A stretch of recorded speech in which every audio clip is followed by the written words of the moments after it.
साथियों नमस्कार, मैं अश्विनी कुमार यादव एडवोकेट आपका हार्दिक स्वागत करता हूं। साथियों 2024 का भारत का लोकतंत्र का महापर्व खत्म हो चुका है। सरकार का गठन हो चुका है, लेकिन देखा जा रहा है कि कुछ लोग थोड़ी सी जीत में इतने उतावले हो रहे हैं, उनकी कोई नई रणनीति नहीं दिख रही है। आखिर ऐसा क्यों? क्योंकि इस देश में हम थोड़े से कुछ बदलाव कर लेते हैं तो अति महत्वाकांक्षा हमारे अंदर पैदा हो जाती है, जो कि सही नहीं है। खास करके जो विपक्षी दल हैं उनसे मैं ये कहना चाहता हूँ, उनसे मेरी एक अपील है, अनुरोध है, खास करके उत्तर प्रदेश की समाजवादी पार्टी के पदाधिकारियों, कार्यकर्ताओं, राष्ट्रीय अध्यक्ष महोदय जी से, कि जो यह जीत आपको उत्तर प्रदेश में दिख रही है, यह आपके मेहनत का परिणाम नहीं है। यदि आप ऐसा सोच रहे हैं तो यह बिल्कुल गलत है। यह उत्तर प्रदेश की जो जनता है, पब्लिक है, मतदाता है, उनके विरोध का मत आपको मिला है। आपने जो स्लोगन दिया पीडीए, ये बहुत ही बेहतर है, लेकिन पीडीए के नाम से आपने वोट मांगा, पीडीए के लोगों ने आपको वोट दिया, लेकिन अभी तक समाजवादी पार्टी का पीडीए लाइन में कोई काम नहीं हुआ है। इसलिए मेरी अपील है, मेरा अनुरोध है पदाधिकारियों से, संगठन से, राष्ट्रीय स्तर तक संगठन से, कि यदि हमको 2027 की सत्ता को पाना है तो हमको लकीर खींच करके लड़ाई लड़ने की ज़रूरत है।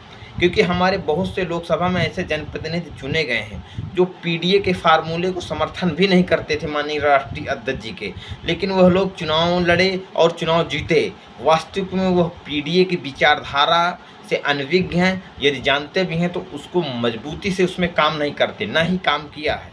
मैं ये सीधे तौर पर यह कहना चाहूँगा कि जो जीत मिली है पीडीए के नाम से मिली है, पीडीए के काम से नहीं मिली है।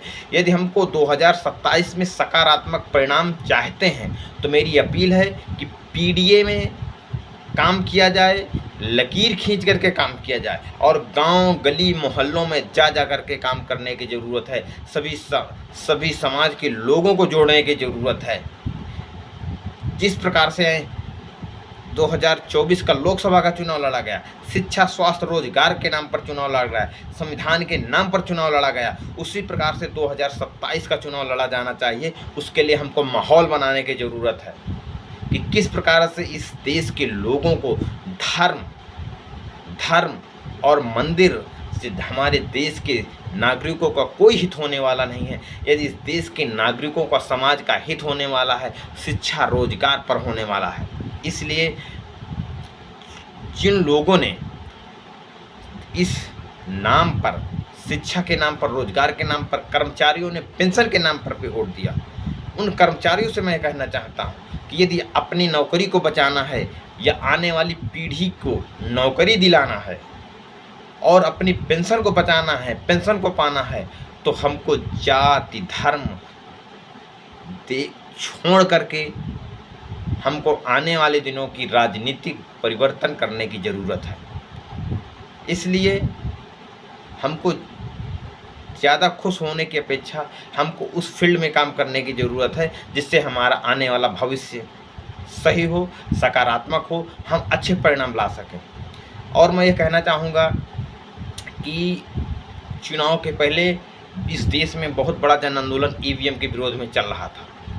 तो मेरी एक अपील है खास करके सामाजिक संगठनों से, यदि राजनीतिक संगठन को ऐसा लगता है कि थोड़ी सी जीत में हम इतरा रहे हैं और अब ये एहसास करने लगे कि ईवीएम का विरोध नहीं करना चाहिए, तो मैं भारत के सामाजिक लोगों से, सामाजिक संगठनों से अपील करता हूं कि जिस प्रकार से ईवीएम का विरोध किया जा रहा था, ईवीएम का विरोध करते रहना चाहिए।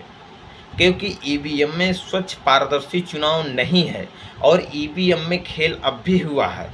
इसीलिए कुछ वोट मतों का प्रतिशत बढ़ा है, और जहां पर मतों का प्रतिशत बढ़ा हुआ है वहां पर जीत और हार का अंतर बहुत कम है। यानी साफ तौर पर यह देखा जा सकता है कि यदि जिस बूथ में, जिस विधानसभा में, जिस चरण में मतदान अधिक हुआ है वहाँ पर बीजेपी हारी है, जहाँ पर वोटिंग प्रतिशत कम है वहाँ पर बीजेपी जीती है।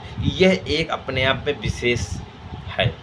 इसलिए और दूसरी बात मैं कहना चाहूँगा कि यदि आप किसी की आलोचना करते हैं तो समालोचना करने की बहुत ज़रूरत है। यदि हम विपक्ष में रह करके ईवीएम का विरोध करते हैं तो सत्ता पक्ष में भी आएँ तो हमारी यह नैतिक जिम्मेदारी है कि ईवीएम को हटना चाहिए। ईवीएम से ट्रांसपेरेंसी इलेक्शन नहीं हो सकता है। इसलिए समस्त देशवासियों से अपील है कि ईवीएम का भी विरोध किया जाए और इस देश के संविधान को बचाने के लिए, रोजगार, शिक्षा बचाने के लिए, स्वास्थ्य और हक अधिकार समानता बचाने के लिए अभी हमको मिल करके सामाजिक संगठनों को मिल करके काम करने की ज़रूरत है, जिससे हम लोग अपने इस भारत के समतामूलक समाज की स्थापना कर सकें और तानाशाही सत्ताओं को रोक सकें। धन्यवाद। जय भारत, जय संविधान, जय विज्ञान।